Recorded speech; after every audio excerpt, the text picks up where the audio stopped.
we think that our worlds are so completely different. We think that the realities in inner city Chicago and rural Kentucky are so different, but you're still talking about like the same emotions and the same fears, and the same like core values that you're struggling through. Like, I want to keep my family safe. Life finds a way. Life's not fair, is it? Life moves pretty fast. Life is a bank.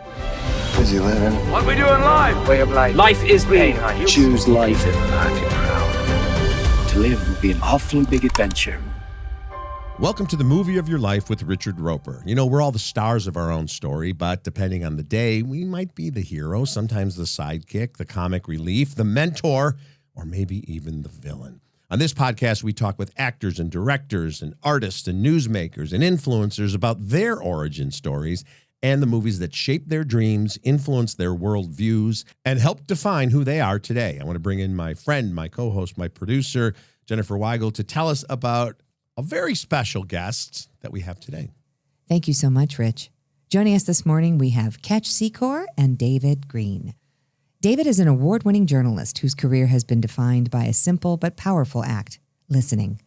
Over more than 2 decades, David Greene has served as a White House correspondent, NPR's Moscow's bureau chief, host of NPR's Morning Edition, and now the host of Left, Right, and Center. He's reported from conflict zones, covered historic events around the globe, and built a reputation for finding the human stories at the center of complicated issues. He's now bringing those journalistic instincts to documentary filmmaking as the co-writer and executive producer of Louder Than Guns. Joining David is Ketch Secor, a musician, songwriter, author, and storyteller. As the founder and frontman of the Grammy-winning Old Crow Medicine Show and the co-writer of the modern American classic Wagon Wheel, Ketch has spent decades bringing together audiences from every walk of life through music. Following the Covenant School tragedy in his hometown of Nashville, he teamed with David Greene to create Louder Than Guns, a documentary that explores whether music, conversation, and community can help bridge some of America's deepest divides. Welcome, Ketch and David. Ketch, I want to start off with you and talk about how this all came to be. There was this Covenant School tragedy in Nashville, and you recorded this video almost immediately after the fact, which was so moving and touching. Can you talk a little bit about how you then decided that you were going to make this something that you were going to really make a cause for maybe the rest of your life? Well, sure. After the Covenant shooting, I've got kids. I'm really involved with the school. In fact, I started it. It's across the river from Covenant, but like Covenant, it's a little private Christian school full of elementary school age kids. So the murders at Covenant felt particularly acute to me as somebody involved with a similar school and the solidarity among our school communities. I hadn't really spoken out that much about the spate of killings in public spaces, but I'm an outspoken person, and that became a pretty reasonable topic for me to take up. And it started really with the construction of a New York Times op-ed piece, because I really felt like, well, I gotta let them know that I believe in Nashville, and that I believe that Nashville has this incredible power because we're such a bipartisan town. We're a really big red state. We're a really blue city, and yet this is where country music is, and all the healthcare in the region. And why can't musicians stand up and say, "Hey, enough is enough"? And so the project really began with that feeling of confidence that Nashville had the right sort of demographic out there to help move the needle on gun violence. And David, how did you know Ketch before all this, or was it after you read his piece in the New York Times that you guys got together and talked about doing something?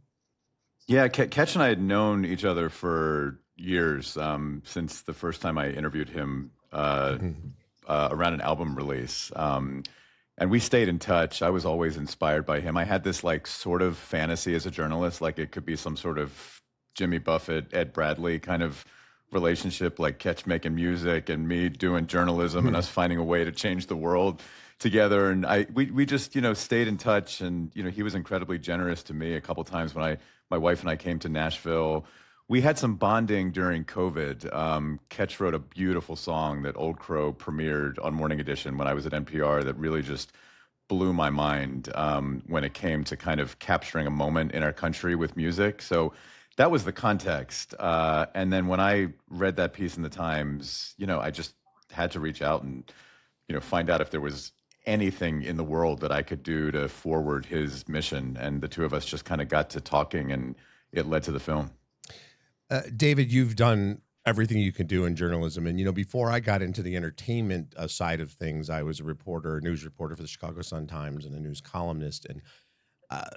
And we're going to talk about the song Louder Than Guns, and Ketch talks about a certain kind of Groundhog Day. And I felt sometimes when I was covering the city of Chicago that we were in this horrible loop. And it was hard for me as a reporter to come home and leave that behind and not, and I'm just covering it. I don't want to say in any way, shape, or form is it anywhere near, the experiences of people who have lost people to violence. How do you as a journalist reconcile, I don't want to say advocacy, but clearly, deciding we got to have a conversation going and still kind of keep your journalistic principles? Yeah, I mean, I think that's one reason the lyrics in Ketch's song, like with the Groundhog Day, just hit me so hard because I lived that as a journalist, like covering so many of these events, Orlando and the Bataclan massacre in France. Like I just felt like I could tell stories and lift up the voices of people who were suffering and were victimized by gun violence, but that was all I could do, and I wanted to do more. And, I think you point to a really important thing, like my work, Ketch's work, this film is not advocating like one side or another. We are like fighting like hell for the idea that conversations matter and that something like music can bring people together to at least start the conversation. And if that's the issue that I'm advocating for, like I'm all in as a journalist, because that's the foundation, I think, Absolutely. of the work that we do. I mean, bringing people to the table and encouraging community engagement. And I think that's becoming more important than ever. I think that's journalism at its highest calling. Ketch, same kind of thing for you, though, as an entertainer in Old Crow Medicine Show. And by the way, you've got a solo album. Your music is so much about, first of all, it's beautiful music. And you do such a great blending of the traditional and all different types of country and pop. And it's great music and it's a great time. But, as an entertainer, you go out there for people to spend their $40, their $50, buy their beers, as you mentioned in the documentary, and have a good time. So did you have some trepidation about saying, well, I'm going to go out there and say some things that I think maybe some of my fans might not want to hear? Yeah, I was really kind of concerned about it, but it seemed like what I was called to do. And so, I never didn't want to heed the call. But just like you described when you were writing for the newspaper as a journalist in Chicago, the feeling of, oh my God, this again, this again, this again.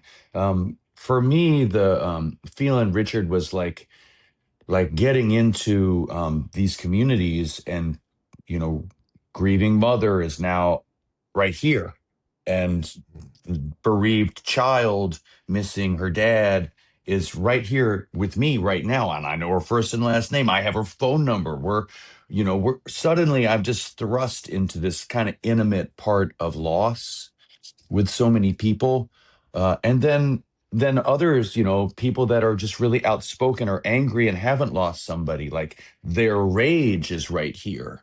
The guy that brought his ARs to the Capitol building just sort of to show them off, like he's right here telling me what I'm doing wrong. And so just the intensity of emotions for having put myself right, because I didn't have to. I volunteered. I was like, sure, Right. I'll go stand in the middle of all that melee and fracas and see if I can make some kind of piece of it, because I feel some dutiful sense that, and I don't know any better than any other person that makes music or any other journalist or, there's a great barber down on the west side of Chicago who says, first off, I want to say I'm not a gun manufacturer. I don't make guns.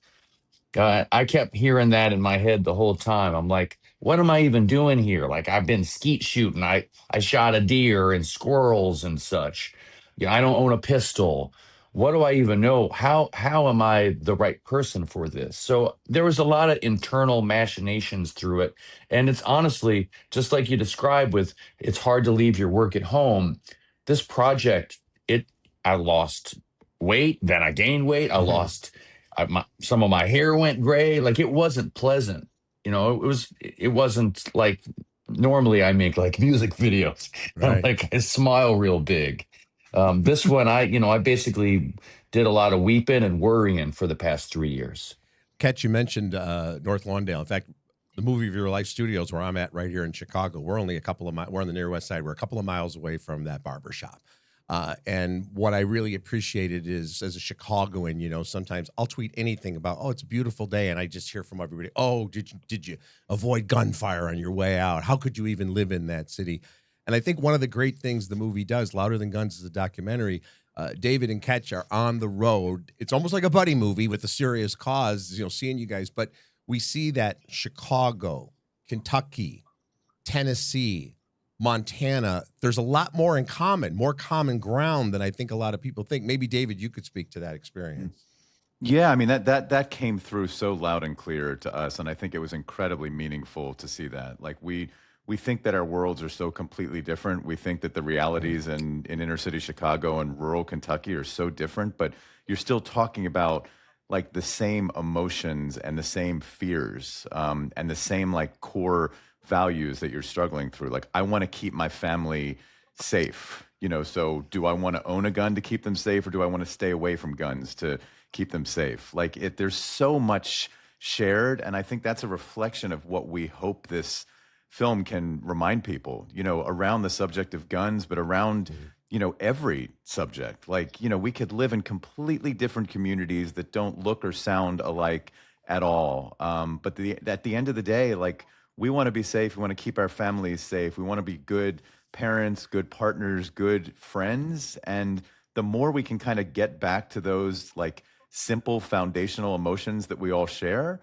like, I think our hope is that you can start tackling some stuff together. And that's really the message of the film, we hope. And, the message of the model that I hope we're showing on a screen that people can then take into their own communities, their own families, their own libraries, their own restaurants, their own bars. Like, that's the hope of this thing. Like, as many communities as possible can see this and, spend time with us on screen, but then like use what we're showing is possible in your own communities. And, if we can accomplish that, I think we'll feel like we made some impact. I think one of the things the film does such a good job of doing is breaking down stereotypes and preconceived notions. Coming back to that Chicago discussion, I know even from my standpoint, you usually think of the two camps. The pro-gun folks, and you see this in the film, it's generational. Well, my father taught me and his father taught him, and we've had guns in our home and we use them for hunting and self-defense.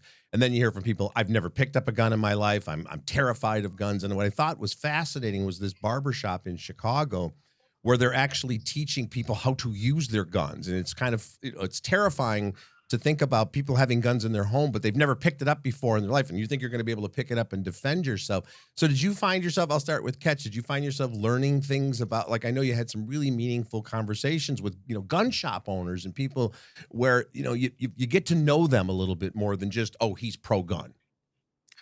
Yeah, every town that we traveled to, I would see somebody who, at least in the siloed way of thinking, was supposed to say this, but they didn't.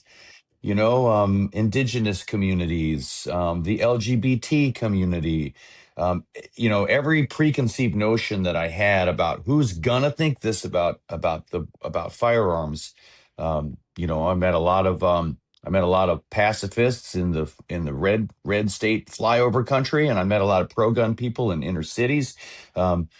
And then, of course, I also saw the people that fit into my preconceived notions of where everybody's going to fit. But the point being, there are a lot of ways to feel on this topic, and there are a lot of reasons that ground us in those thoughts. And being open to it, and not vilifying the other. Like, I went into so many gun shops, so many pawn shops that sold weapons, and I put the AR up to my cheek, and I thought, well, this, it really unpacked the fear of, this, you read about this weapon, this is the thing you take to the Walmart to go kill. But holding it up to my face, it just felt like anything that you would go out and shoot a squirrel with, or, it just sort of unpacked it for me. I think owning this story, because this is an American story. This is the story, my kid's in the film. She said, I felt really creeped out because on the first day of school, when we had our active shooter drill, I knew that my legs were, there wasn't enough room for me behind the desk, and I knew I would have gotten shot. Like, this is the world she's being raised in. It's her story. So for us to stay siloed on it is a bit of a disservice to ourselves. It's like trying to other this. No, this is on that side of the street. This is what happens in Chicago. This is what happens in the rural South with all these suicides. No, the suicides and the mass casualty rampage murders are happening in my town, in my life, and yours too. Anybody who's an American, like they say in the film, it's no longer a third rail issue. To that end, too, there are so many moments that Louder Than Guns is a conversation. And David, you know this from being in the media, and Ketch, you've been on a lot of shows too. So much of television and so many documentaries are all about the confrontation. I mean, I've been called by various news channels and they'll say, how do you feel about this issue? And if I say this, we already got somebody who feels that way. Never mind. They're actually, and I get that. It makes for good television. But David, I want to ask you as a journalist, were there certain moments in the conversations that stick with you from this to this day where somebody said something that really surprised you? Yeah, I mean, I think there were many, but the conversation at a restaurant in Nashville just stays with me. I can hear the voices in my sleep sometimes. Shondell is a mother who lost her son in a massacre at a Waffle House. Bill was sitting next to me, AR owner, talked about like the benefits of having someone with a firearm in a restaurant, and the fact that you have a mom who lost her kid in a restaurant because someone had a firearm was not lost on any of us. And I think there is nothing but sort of our film in this project that would have brought the two of them together to a table. And for Bill to kind of sit there and just go through a raw kind of evolution and thinking, like, having these rights, having an AR is very important to me. I truly think that I could save lives at this table if someone came in here right now. But also, like, it's really important that I tell other gun owners, to practice safe storage. And then Shondell, saying like the pain that she went through with people immediately assuming that because she was a mom who lost her son, that she was coming to take people's guns away. And to give her a space to say, like, I'm not trying to take your guns away. I'm here at the table to talk about how we can all be safe. Like, those are the kinds of conversations that I just want people to know can happen if you just listen and spend time with someone who you assume is going to be completely different and on the other side of the so-called table. And so it was moments like that that really just stood out. And the kids, the kids just crying out for us to do something. It's like, how dare we not do something and try if these kids are, as Ketch said, living in this world? We got to try something. Yeah, when the child says this is an adult problem, this is a you problem, and these little moments too, like there was one gun owner who talks about, I think he was in a big box store, a Walmart or something like that, and his a child caught a glimpse of the gun he had in his belt, and he was horrified by that because he didn't want to be scary. In fact, he said he left the store, and those things stick with you. Ketch, I want to talk to you a little bit about country music, and sometimes the preconceived notions people have, country music, red state, certain politics. And as you know very well, I mean, you've played the Salt Shed here in Chicago. Chicago radio, US 99 is huge, the country station here, the country station in New York. That being said, though, as an artist, did you still have, misgivings about performing Louder Than Guns again in front of a crowd that's coming there for 2 hours to kind of forget their troubles? Yeah, it's hard to balance out what you want the audience to take away that means something to you, and what they'll take that means something to them. They spent $8 to get a beer or $25 to park, whatever, and you're there just to sort of be it's a little bit like the circus. You want to entertain them and do the high wire act and pull the rabbit from the hat, and everybody smiles and goes home. And yet there's a spiritual component to this kind of work that we do that's a little like shape shifting. Like I'm not like other people. Like I I transform into a different kind of. I'm an entertainer, and not only that, I'm a traveler. So I do think that we in the space have a unique opportunity to represent people's ideals and wishes.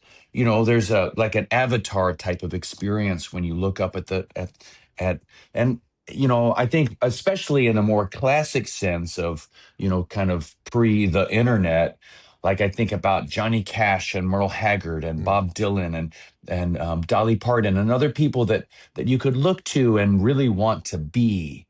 And if you take that responsibility seriously, it helps guide you to go be the hard thing that maybe they can't be.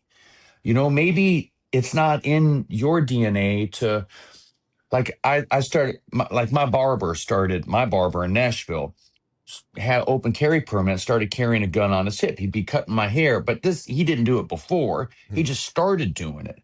And I thought, well, I'm not comfortable with this guy cutting my hair with this pea shooter on him.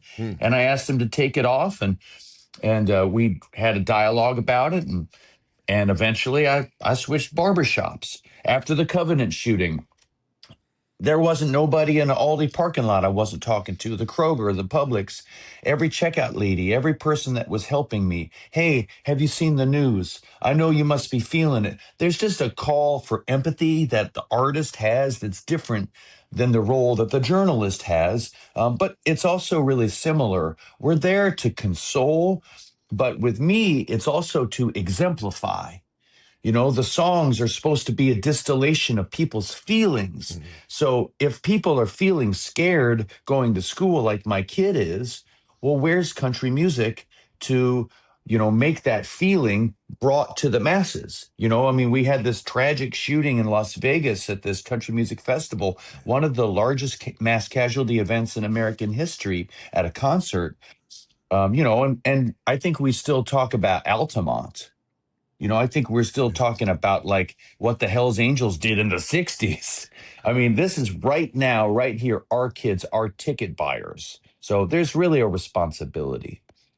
Documentary is Louder Than Guns. We're talking to David Greene and Ketch Secor. There's a special event coming up in just a couple of weeks. We'll give you all the information at the Wayfarer Theater in Highland Park, another community that was hit just about 4 years ago to this day with a horrific July 4th shooting. We're going to take a quick break and come back. How many of us at the table own a firearm? You know, maybe a show of hands. How many people have lost someone in their lives because of gun violence? I carry a gun everywhere. I carry it because for me, I'm taking responsibility and accountability for my safety, the safety of my community, and the safety of my family. I may look like I'm a tough gang-banging street dude, but I've never touched a gun in my whole entire life. Don't plan on it. The Movie of Your Life is brought to you by Wayfarer Theaters. Wayfarer Theaters has 2 locations, Highland Park, Illinois, and Payson, Utah. Not only do you get your blockbusters just around the block, but also special events, like the event we have happening with Louder Than Guns on June 24th. A very special evening with a talk back with the filmmakers, as well as questions from the audience. Just go to wayfarertheaters.com and click on events to join us. All right, guys, this is the Movie of Your Life with Richard Roeper. And we have a journalist and we have a musician, but I'm still going to ask you guys a couple of movie questions and maybe a couple of things related to your own profession. So I want to start with David. As a journalist, and, you know, when we see our own profession on the big screen, there's a tendency to pick it apart, right? I hear all the time from, you know, like firemen or teachers, that would never happen. As a journalist, though, can you name maybe your favorite 1 or 2 films about journalism that you feel really get it right? I'm going to really have to think about that. No. Like none of them get it right. You know, it's How about if I give you my picks, David, and you can pick them apart, maybe? Yeah, I'll but pick I them mean, apart. I think the obvious is people always go back to All the President's Men. I thought Spotlight, you know, about the Boston newspaper and their investigation, really kind of did a good job of, you know, showing the kind of shoe leather journalism that sometimes leads to big change. Yeah, I think Spotlight was a very good one. I think, and that was very realistic.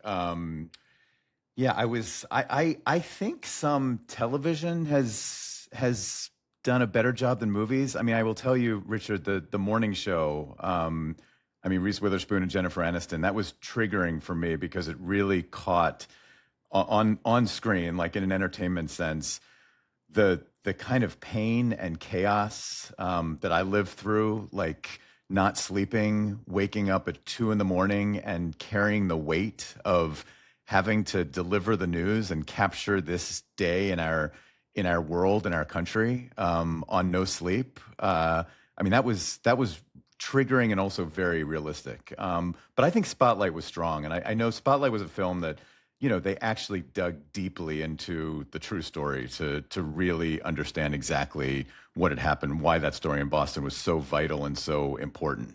Now let's take it up to Ben, let him decide. We'll take it to Ben when I say it's time. It's time, Robbie! It's time! They knew, and they let it happen. 2 kids! Okay? It could have been you. It could have been me. It could have been any of us. We gotta nail these scumbags. We gotta show people that nobody can get away with this. Not a priest or a cardinal or a freaking pope. I thought that Aaron Brockovich was the journalist I most wanted to get to know better. Ketch, I love that film. And, you know, it's one of those films, too, when you're watching it, about 10 minutes into it, you're like, Julia Roberts is going to win the Oscar. Aaron, how's it going? You never called me back. I left messages. You did? Well, I didn't know that.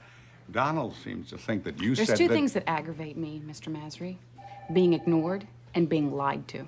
I never lied. You told me things would be fine. They're not. I trusted you. I'm sorry about that. I don't really need am. pity. I need a paycheck. And I love those films where it's sort of like, you know, what we've been talking about, where there's a big monolithic thing out there and things can't ever change, but one person won't give up and will make a change. And while we wait for David, by the way, he jinxed this by saying, you know, we talked about during the commercial break the technical aspects. Ketch, as a musician, you mentioned Johnny Cash, like Walk the Line.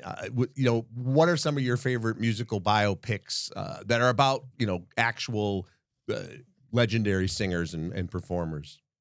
You know, I don't love musical biopics. I recently, of course, everybody's been encouraging me to go see the Bob Dylan movie because I've got this this kind of larger than life non-relationship with the master Bob Dylan through my song Wagon Wheel. And I'm not going to go see this movie. I have spent so much of my life focused, fixated in study of the very window that the film is you know, going to tell the story of, and the feelings that I have about it are magical. Like, I don't want to turn it into a movie because I won't be able to see. It's like when you're looking at your family album and you don't have the memories anymore, you just have the pictures. You're like, I remember that picture. I don't remember sitting on that tractor. Yeah. So anyway, I felt like it, but I tell you, when my daughter went to go see the Bob Dylan biopic, I was so pleased because she came home and was like, God, Bob Dylan is so cool, Dad. He's really important. And of course, I already knew all that stuff.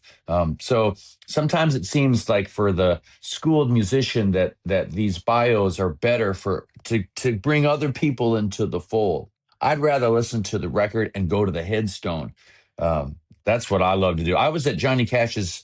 I'll tell you, recently I went to Johnny Cash's, and I also haven't seen Walk the Line, but something even cooler.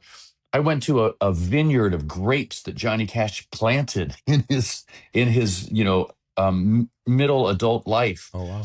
And here they all were just flourishing. So anyway, I feel like some people want to see the movie, some people want to pick the grape. And you've talked too about just the influence of Dylan and other musicians, that you were getting a better education from listening to Blowin' in the Wind than you were probably getting in school, right? You had this famous attic that was filled with all kinds of things that kind of led to your career as a musician. Oh, Zippo lighters, records that nobody listens to anymore. It was the attic was full of treasures. I've always been kind of a junk man. Like, I love to go to the antique store, and I actually, you know, I go through the alleys too. I mean, I'm not supposed to anymore, but I mean, I was in the alley just yesterday trying, and my son was like, "Dad, you can't get that on your bike." David, we lost you for a second, but you were talking about the morning show and how it almost gave you kind of, it was almost too close to home because you could relate to the way they depicted how live morning television works.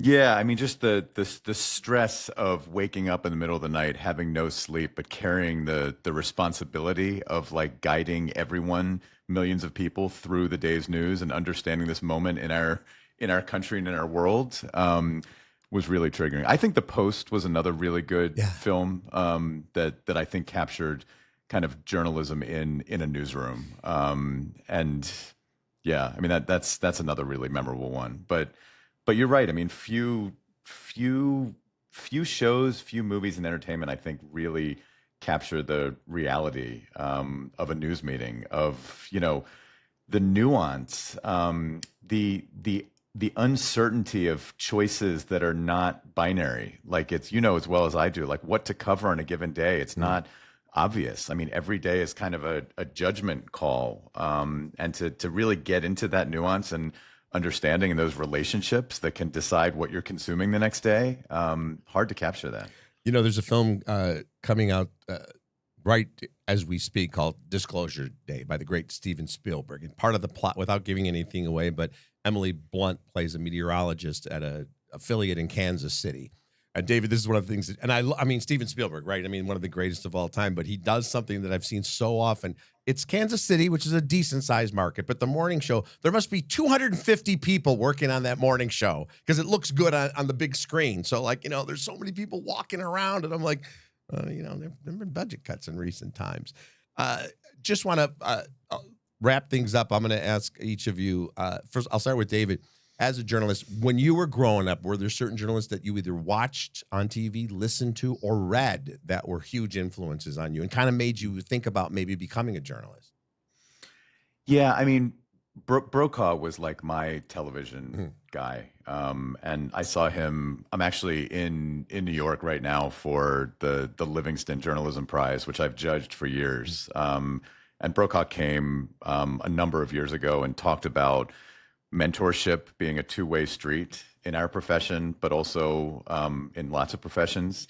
The idea that, like, if you're a grizzled veteran like we are, don't just assume that it's just one direction, that you're giving back. Like, we have so much to learn from younger people. And that just made me realize the depth of what Brokaw brought to that anchor desk every night. And I think, that was incredible to me, because watching someone like him truly believe that anchor desk and that chair was sacred, and that trust was something that you could never, undervalue. And I just think about today, like that anchor desk all over our television screens means almost nothing. Like, unless you find a journalist who you truly trust, there's no assumption that just because someone is sitting behind an anchor desk that they're going to be trustworthy, that they're not going to try and have an agenda.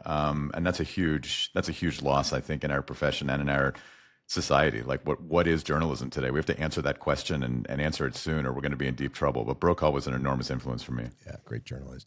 Ketch, you've mentioned Bob Dylan. Is there anybody else from that era or from when you were coming up that you would like more young people to know about their music?